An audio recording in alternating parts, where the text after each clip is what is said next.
Good morning बच्चों। आज हम इतिहास विषय के अंतर्गत कक्षा 6 के हमारा इतिहास और नागरिक जीवन के प्रथम अध्याय कैसे पता करें कब क्या हुआ था का अध्ययन करेंगे।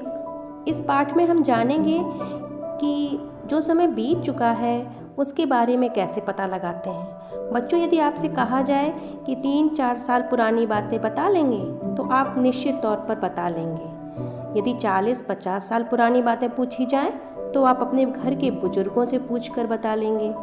परंतु यदि कहा जाए कि 100 साल पहले, 1000 साल पहले क्या घटित हुआ था, उसकी जानकारी आप हमें दें तो आप नहीं बता पाएंगे, क्योंकि इतने पुराने समय का कोई भी व्यक्ति अब हमारे बीच नहीं है जो ये जानकारी हमें दे सके। तो इसकी जानकारी हमें कैसे मिलेगी, इसका अध्ययन हम इतिहास में करते हैं। इसी से संबंधित हमारा ये पहला पाठ है कि कैसे पता करें कब क्या हुआ था। बच्चों, इतिहास आपके लिए एक नया विषय है, तो इतिहास में हमें क्या जानकारी मिलती है, आइए जानते हैं।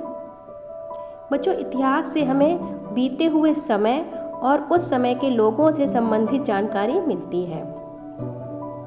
इतिहास का पता कैसे लगाते हैं बच्चों? हम कैसे लगाते हैं, क्या तरीका अपनाते हैं जिससे हमें पुराने समय के लोगों के रहन सहन, उनके भाषा या उनके पहनावे में वो क्या प्रयोग करते थे, इसका पता लग सके। तो आइए बच्चों पता करते हैं। अतीत में एक ऐसा भी युग था जब लोग लिखना नहीं जानते थे। उन लोगों के जीवन के विषय में हमें जानकारी उनके द्वारा छोड़ी गई वस्तुओं जैसे मिट्टी के बर्तन, खिलौने, हथियारों तथा औजारों द्वारा मिलती है। प्रायः इन वस्तुओं को पुरातत्ववेत्ता जमीन के अंदर से खोदकर प्राप्त करते हैं। बच्चों, पुरातत्ववेत्ता उन लोगों को कहते हैं जो प्राचीन काल में मानव द्वारा प्रयोग लाई गई वस्तुओं, निर्मित मंदिरों एवं इमारतों आदि के अवशेषों का अध्ययन करते हैं। इतिहासकारों ने अतीत को 3 भागों में बांटा है। आइए बच्चों देखते हैं। पहला है पूर्व ऐतिहासिक काल। यह वह समय है जिसके लिए कोई भी लिखित सामग्री उपलब्ध नहीं है। इसका मतलब है बच्चों, इस समय के लोगों को लिखना नहीं आता था। दूसरा है आद्य ऐतिहासिक काल।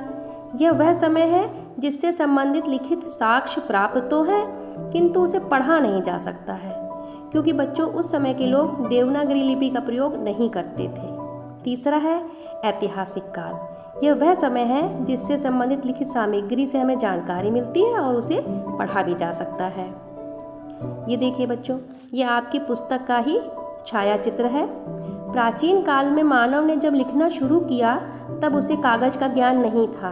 वह अपने लेखों को ताड़पत्रों, भोजपत्रों और ताम्रपत्रों पर लिखता था। बच्चों, ताड़पत्र देखिए, ताड़ के पेड़ के चौड़े पत्ते होते हैं। भोजपत्र भुर्ज नामक पेड़ की छाल। ताम्रपत्र तांबे के पतले और चपटे टुकड़े होते हैं। स्तंभलेख पत्थरों के खंभों पर लिखे लेख पत्र। शिलालेख पत्थर की चट्टानों पर लिखे लेख। बच्चों, प्राचीन काल में जब कागज का ज्ञान नहीं था मानव को, तो वह इन्हीं सब चीज़ों पर लिखा करता था। इतिहास जानने के स्रोत। हम कैसे जानते हैं कि प्राचीन काल में क्या क्या हुआ? तो बेटा, इतिहास जानने के स्रोत 2 तरीके के हैं। अ पुरातात्विक स्रोत, ब साहित्यिक स्रोत। पुरातात्विक स्रोत। ये देखिए बच्चों, ये अभिलेख है। यह अशोक के रुमिनदेई अभिलेख का अंश है जो लुम्बिनी, नेपाल से प्राप्त हुआ है। इस अभिलेख में अशोक ने यह घोषणा की है कि लुम्बिनी में उपज का 8वां भाग कर के रूप में लिया जाएगा। अशोक के अभिलेख पत्थर पर उत्कीर्ण होने के कारण महत्वपूर्ण ऐतिहासिक स्रोत हैं। बच्चों, आगे देखिए, यह एक मोहर दिखाई जा रही है। यह हड़प्पा कालीन मोहरें मेसोपोटामिया से मिली हैं। इससे ज्ञात होता है कि हड़प्पा वासियों का व्यापार मेसोपोटामिया से होता था। और दूसरा है धौलावीरा। हड़प्पा सभ्यता का यह पुरास्थल गुजरात में स्थित है। यहाँ पर ये स्थित है। यहाँ से हड़प्पा कालीन नगर के निर्माण योजना, जल निकास प्रबंध आदि के साक्ष्य प्राप्त हुए हैं।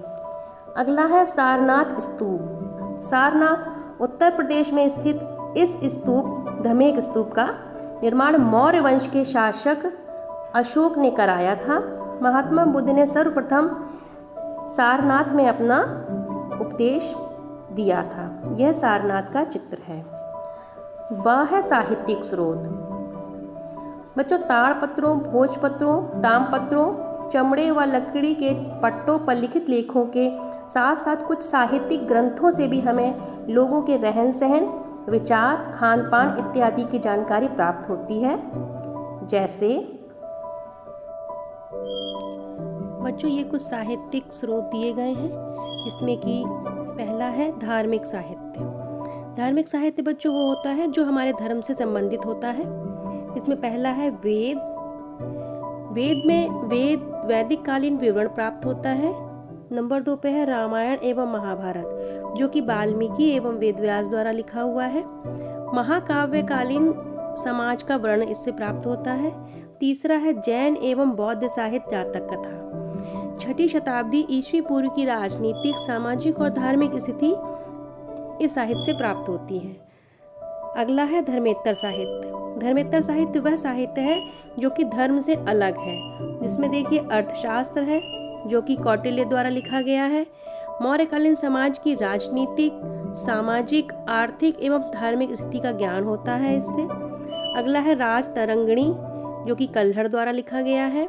कश्मीर के इतिहास के विषय में जानकारी प्राप्त होती है इस साहित्य से। अगला है विदेशी यात्रियों के वृत्तांत। बच्चों, हमारे भारत में कुछ विदेश से यात्री आए जिन्होंने अपनी पुस्तकों में भारत का विवरण लिखा, जिसमें कि इंडिका मेगास्थनीज द्वारा लिखा गया है। ये चंद्रगुप्त मौर्यकालीन समाज की झलक मिलती है इसमें।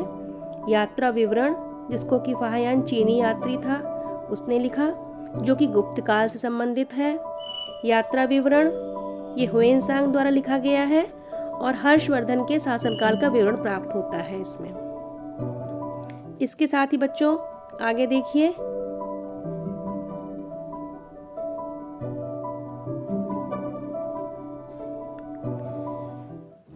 कुछ पुरातत्वविद किसी स्थान की खुदाई करते हैं तो ये कैसे समझते हैं कि कौन सा स्तर पहले का है और कौन सा स्तर बाद का है।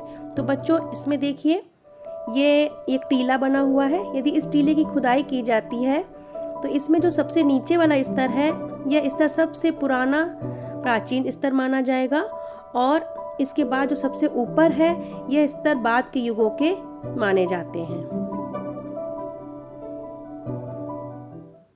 इतिहास में तिथियां।